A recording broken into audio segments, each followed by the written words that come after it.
Solo. Yo, bienvenue à tous dans cette nouvelle vidéo, et aujourd'hui on va s'attaquer à Kong vs Godzilla, ou Godzilla vs Kong, je sais plus, je vous avoue que on fout un petit peu. On a commencé avec ce Monsterverse en 2014 avec Godzilla de Gareth Edwards, qui était plutôt pas mal, que j'ai beaucoup aimé.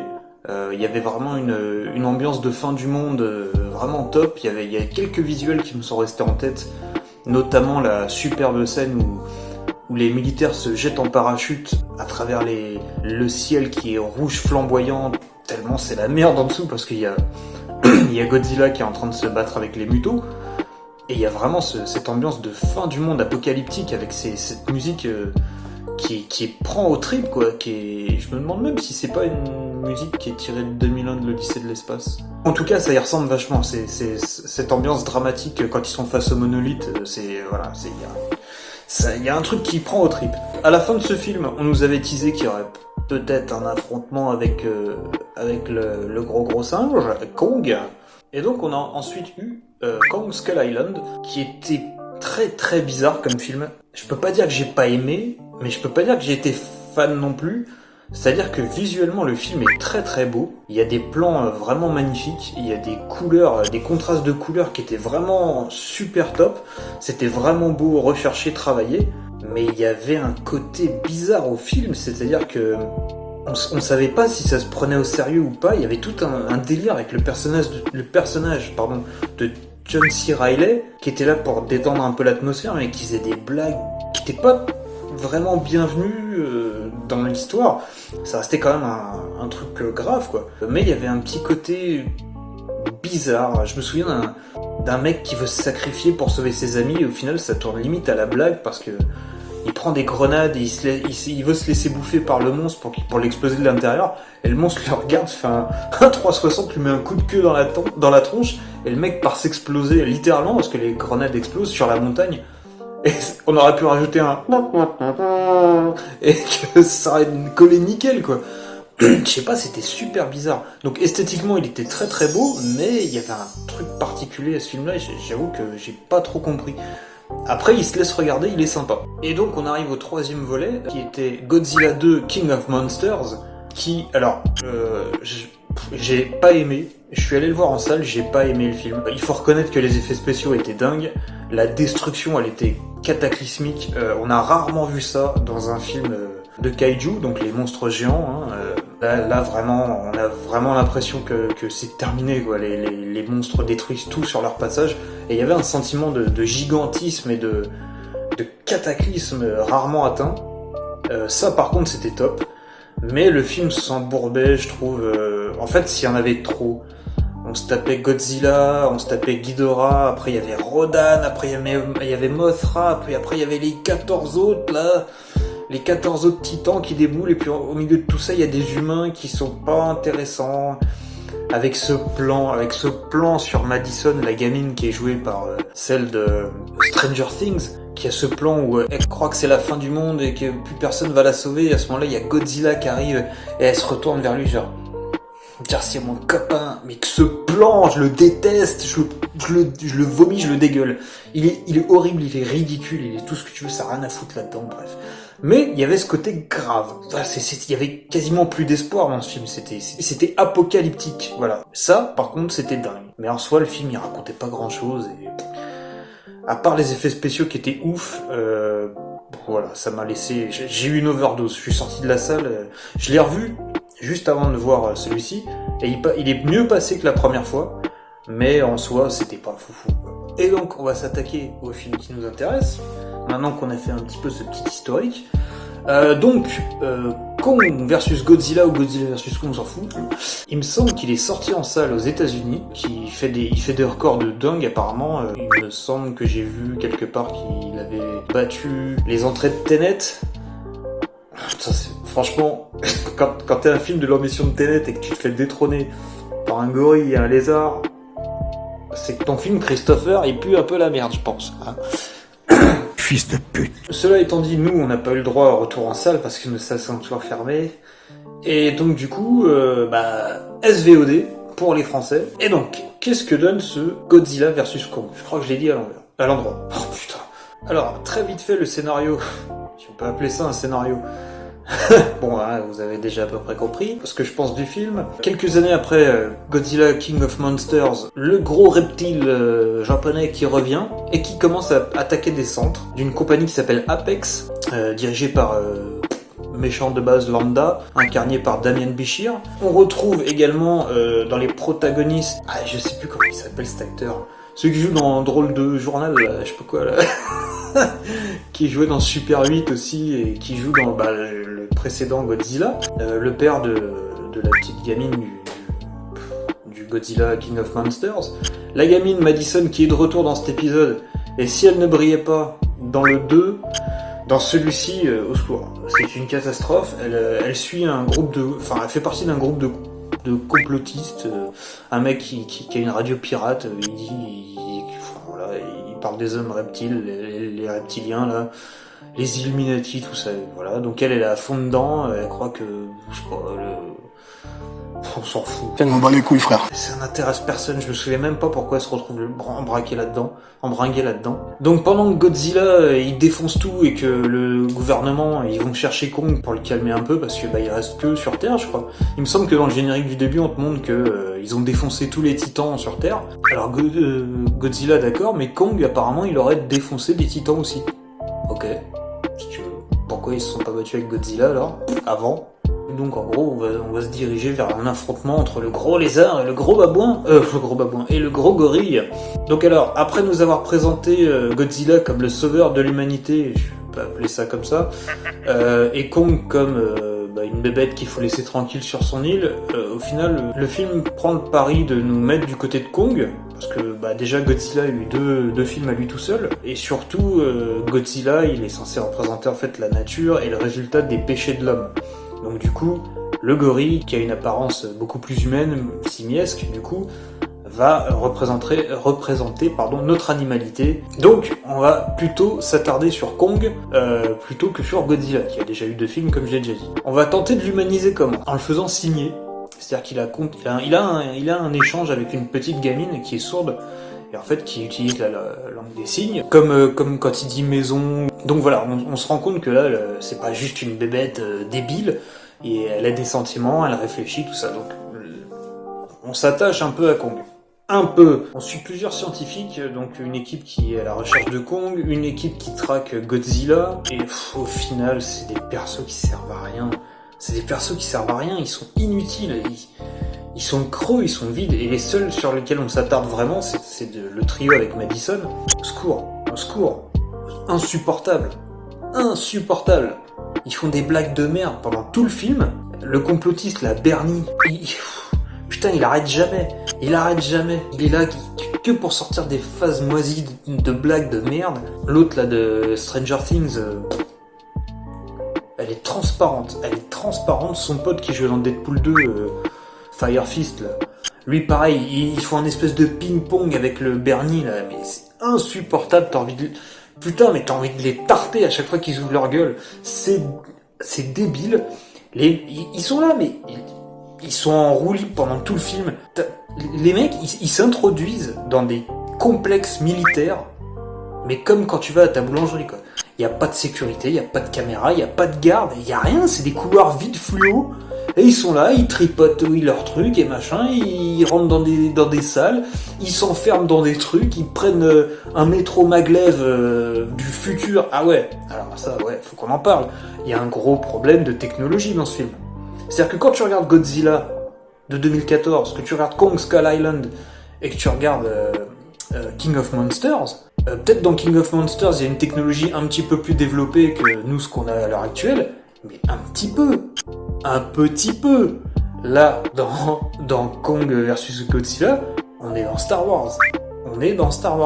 On a des trains, on a des espèces des pods maglev, donc qui lévitent grâce à un champ magnétique et qui sont propulsés à 1000 km/h, je crois qu'il y a marqué dans le film, à travers le centre de la Terre, pour te retrouver à Hong Kong en l'espace de 1 heure, un truc comme ça, alors que t'es aux États-Unis. T'as tout un délire sur la Terre creuse. Alors ça, ce qui était pas mal, c'est qu'il me semble, parce que je les ai tous revus à la suite, il me semble que l'histoire de la Terre creuse s'est amorcée déjà dans King of Monsters.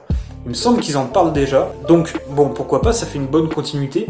Le problème, c'est que l'histoire de la Terre creuse, quand ils y arrivent, ils passent par une espèce de portail dimensionnel, je sais pas quoi, alors que c'est juste c'est dans la Terre, c'est profond dans la Terre, quoi. Et ils passent par des espèces de portails, ça fait un espèce de... Je sais pas, ça fait un espèce de vortex bizarre, ils passent là-dedans, il y a une histoire de gravité inversée et tout... What? C'est King Kong contre Godzilla, pourquoi vous partez dans des trucs bizarres comme ça? Donc ils passent par des vortex, quand ils arrivent la gravité est inversée, et ils arrivent à un certain moment où la gravité redevient normale, donc en fait on a l'impression qu'ils sont sur Terre, mais en fait ils sont au plafond, et dans la Terre creuse, donc qui est censée être une espèce de poche interne à la Terre, où il y aurait assez d'oxygène pour vivre, et comme on est près du cœur de la Terre, la chaleur est adéquate, mais pourquoi il y a un ciel? Et pourquoi il y a du soleil? Que ça choque, on est à l'intérieur de la Terre. Et donc juste pour finir sur les blagues et tout ça, même la technologie, ça tranche vraiment avec les 3 films d'avant. Ça tranche énormément. Et en fait, on a vraiment l'impression que ce film, Kong et Godzilla, c'est la pièce rapportée sur une trilogie qui était plus ou moins terminée, quoi. Enfin, non, parce que tu te doutais bien que Kong allait arriver dans l'histoire, mais on a des blagues de merde. Et on a de la technologie qui sort de nulle part et qui a rien à foutre dans cette histoire en fait. Et les personnages qui reviennent de King of Monsters, ils sont anecdotiques. Le père là de Madison, on voit 2 scènes. Il sert à rien. Il dit laisse-moi tranquille ma fille. 1 heure après il envoie un texto, bah t'es où? Ah je suis à Hong Kong. Oh mon dieu. Et à la fin, t'es là ma fille. Voilà, c'est tout. Il sert qu'à ça. Aucun intérêt. Les nouveaux personnages que tu suis, les 2 professeurs là. Enfin, la nana qui s'occupe de Kong et l'un des frères Skarsgård, Alexander qui jouait Tarzan, je crois. Je saurais même pas quoi raconter sur ces gens-là, ils servent à rien.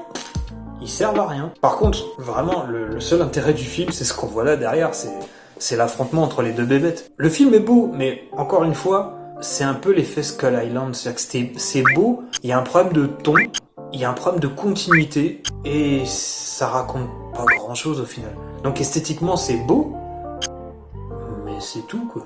Il y a aussi un truc qui me paraît un peu bizarre, c'est que j'ai l'impression qu'il y a un problème d'échelle dans le film.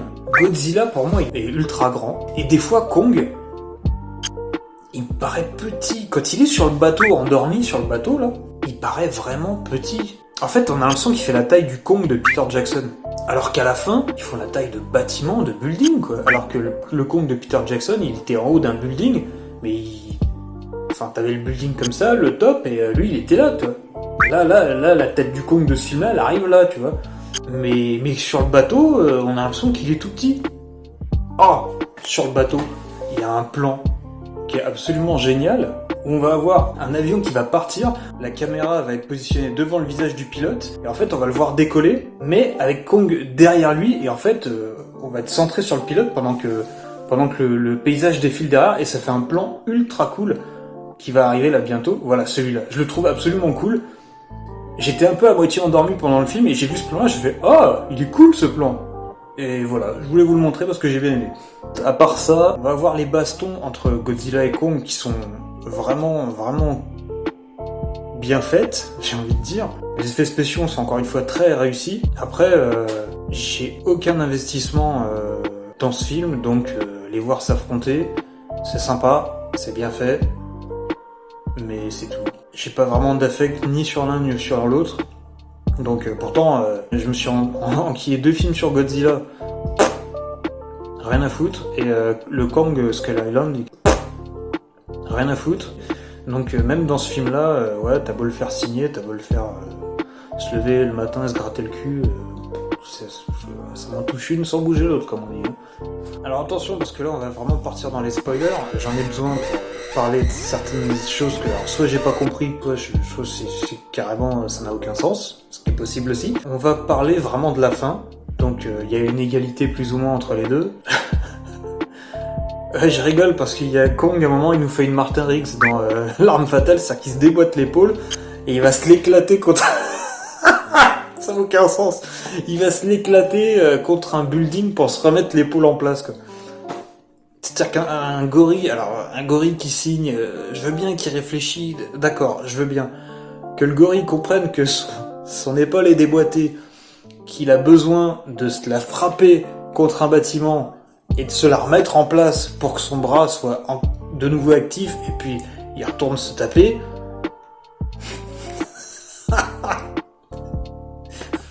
Non, c'est abusé. C'est abusé. Et puis il fait le même mouvement que l'arme fatale, quoi. Enfin, c'est un gorille géant, quoi, les gars. On a aussi donc Godzilla depuis le début qui attaque les centres d'Apex. Pourquoi il attaque ces centres? Alors oui, ils sont en train de produire Mecha Godzilla. Donc un Godzilla robot. Que Godzilla repère les autres titans, une histoire de phéromones, d'ondes qu'ils expliquaient dans le 2 avec Lorca, tout ça. Je veux bien qu'ils parlent par ondes, par phéromones, ce sont des animaux, d'accord. Mais là, Mecha Godzilla, c'est une boîte de conserve géante, les gars. Alors oui, dans l'interface de Mecha Godzilla, il y a un des crânes de Ghidorah, donc le boss final du 2, de King of Monsters. Ça reste un crâne, il est pas vivant, le bordel. C'est un crâne, c'est un os. Pas me dire qu'il s'énerve à chaque fois qu'il passe à côté des ossements d'un autre titan, ça n'a aucun sens. Donc il aurait compris que les humains construisent un Mechagodzilla pour lui taper dessus, au cas où ils deviennent méchants. Et donc du coup, ça l'énerve, et il casse les centres Apex où ils construisent Mechagodzilla, prouvant par la même occasion que les humains ont raison de le craindre, et donc ils vont employer Mechagodzilla pour lui taper sur la gueule. Un peu contre-productif, monsieur le lézard. Hein. On va pas parler du singe géant qui se bat sur des porte-avions. Hein. Déjà que les porte-avions résistent à son poids, c'est n'importe quoi. Que le singe qui fait... je sais pas quelle taille il fait, parce que encore une fois, Kong, j'ai du mal à me le représenter au niveau de taille. On sait pas, il est grand, il est petit, ça dépend des scènes, t'as l'impression. Quand Godzilla il est pas là, il est un peu plus petit, dès qu'il est là, je sais pas, il se redresse et il fait 8 km de plus, on a l'impression. On sait pas. Donc il saute de porte-avions en porte-avions, et il fait des sauts, mais on a l'impression qu'il fait 3 kilos le bordel. Alors je veux bien qu'il ait de la puissance, mais alors déjà, sur un seul meuble, hein, c'est compliqué. Sur l'eau, sur l'équivalent d'une paire de skis, va prendre tes appuis pour faire un saut de 200 mètres en hauteur, pour aller sur un autre, et pas couler l'autre, hein, évidemment. Il y a aussi le coup avec Mechagodzilla qui se tape contre le gros lézard à la fin, pendant que Kong est KO, parce qu'il a mal à l'épaule. Et donc du coup, on a Mechagodzilla qui envoie des petites des petits missiles sur Godzilla, et la Godzilla il prend cher. Je le fais bien, hein. Et il est là, il tombe dans les immeubles, et l'autre il arrive, il lui pète la gueule. Alors que dans les 3 films d'avant, on lui lance des missiles dans la gueule, des missiles nucléaires, des trucs, des machins, on lui tire dessus, il sent que dalle. Mais alors là, les petits missiles de Mechagodzilla, ça pique. Ça pique. On lui a envoyé tellement pire dans la gueule dans les autres films, il a rien, il a pas branché une seule fois. C'est parce que c'est des missiles qui contiennent 3 grains de poussière qu'ils ont récupérés dans la Terre creuse là, en source d'énergie. On ne prendra pas un peu pour des cons quand même. Et pour finir sur Mechagodzilla, on va finir sur le spoil des spoils ultimes, la fin du combat. Godzilla et Kong, ils se mettent ensemble pour vaincre Mechagodzilla. Mechagodzilla qui a un design à chier. Il est dégueulasse. Il est dégueulasse. Autant les bestioles sont super bien faites, autant le Mechagodzilla, mais j'y crois pas une seule seconde. Pourquoi il est anorexique le bordel? Pourquoi ils l'ont pas fait gros et mastoc et massif? Ça aurait plus de gueule. Là, il ressemble à rien, il est dégueulasse. Ah non, c'est n'importe quoi. Ah non, franchement, non. J'aime pas. Et donc, les 2 titans qui joignent leurs forces ne sont pas assez pour arrêter ce robot. Ce robot qui, pour une raison qui m'échappe encore, prend conscience. Hein. Le mec en a marre d'être une machine. Il se dit non, on me contrôle, j'ai plus envie. Hein. J'ai plus envie. Je veux faire ce que je veux, c'est moi qui dis qui fait quoi, qui dit quoi. Hein. C'est moi qui veux faire la bagarre. Laissez-moi me battre tout seul. Donc le truc devient vivant. Hein. Pourquoi pas, hein. Et donc il se bat contre les 2. Et Madison et Bernie et Firefist là, ils sont devant l'ordinateur qui contrôle Mechagodzilla. Donc c'est plus ou moins un airbook de Mac là. C'est pareil. Hein. Et ils se disent oh là là, putain, on n'arrive pas à l'arrêter. Qu'est-ce qui se passe? Et là il y a Bernie qui avait une fiole sur lui qui était foreshadowing de malade. Au début du film, il fait ça, c'est ma gourde quand je vais mourir, je le boirai, et puis je serai mort, je serai content, tu vois. Et ben là, il va pour le boire, son truc, il fait, allez, de toute façon, on va tous crever. Fire Fist, il prend sa bouteille, il fout le whisky sur l'ordinateur, le MacBook Air, là, et Mechagodzilla, il meurt. C'était épique. Bon, j'exagère un peu, il meurt pas direct, mais il bug, voilà. Et donc Kong, il le défonce, quoi, voilà. Ça n'a aucun intérêt. Gros problème de ce film-là, passé après King of Monsters, qui était apocalyptique au possible. Là, la destruction, elle est pas ouf. Elle est vraiment pas ouf. Dans un film de kaiju, pas de destruction, ou peu. Oh, on a quoi? On a des avions de chasse et des porte-avions, mais dans la vie, franchement, dans la scène de fin, je me souviens pas d'une destruction massive vraiment ouf, quoi. Si, ils pètent 2-3 buildings parce qu'ils se jettent dedans et tout, mais on n'a pas ce sentiment de fin du monde, quoi. Mais peut-être parce que les deux personnages ne sont pas vraiment méchants, donc on va pas leur faire de dégâts non plus. Mais ouais, ça manque un petit peu. Franchement, juste après, je me suis fait juste avant King of Monsters, et quand t'arrives à un tel niveau de destruction, et je crois que j'ai jamais vu ça, quoi. Passer après ça avec si peu de casse, ouais, c'est pas foufou, hein. Franchement, c'est pas foufou. Et puis en plus, voilà, ça raconte rien dans le fond, quoi. C'est de la baston entre deux gros monstres. Alors oui, c'est ce qu'on veut voir, évidemment, on va pas voir ça pour voir un truc psychologique. Genre, ah putain, je suis un singe, moi je suis un lézard, ouais, vas-y, on se comprend. Non, on va voir ça. On n'est pas non plus à la fin de Jurassic World, hein.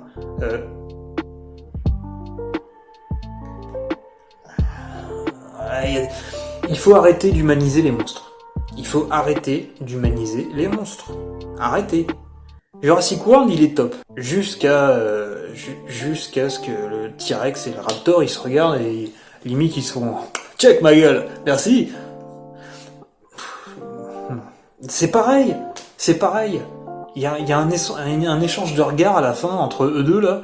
Genre « Merci mon gars, de rien. » C'est ridicule. C'est une histoire de gorilles et de lézards géants. Arrêtez de les faire se comporter comme des gens. Ça n'a aucun sens. Enfin, voilà, au niveau mise en scène. Franchement, à part le plan du jet, là, et peut-être un ou deux plans dans un combat, pas foufou, quoi. Vraiment pas fou. Le problème, c'est que côté monstre, ça raconte rien, et côté humain, c'est le vide abyssal, quoi.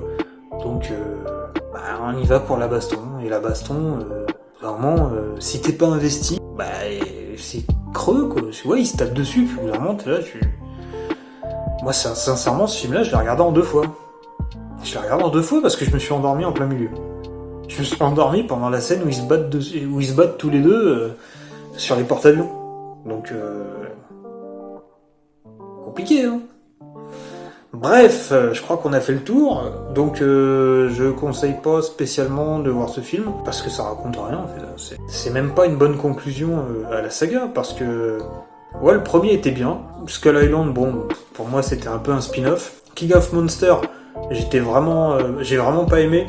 En le revoyant, non, il passe. Il passe parce qu'il y a vraiment un sentiment grandiose qui est vraiment top. Une destruction incroyable. Après, pareil, les personnages ils racontent pas grand-chose, hein, mais il y avait cet effet épique que là, je retrouve pas. On a beau avoir des super belles couleurs, c'est de l'habillage et ça sert à rien. Tu prends un ficus, tu lui mets les meilleures décorations de Noël que tu veux, ça restera un vieux ficus, quoi. Ça sera pas un beau sapin, hein. Donc, voilà. Ouais, c'est le vert et le rouge, ça me fait penser à Noël. Donc voilà, Godzilla versus Kong, ou Kong versus Godzilla, on s'en fout. Non, franchement, non. Je crois qu'on va finir là-dessus, hein. Brossez-vous les dents après chaque repas. Salut. Solo.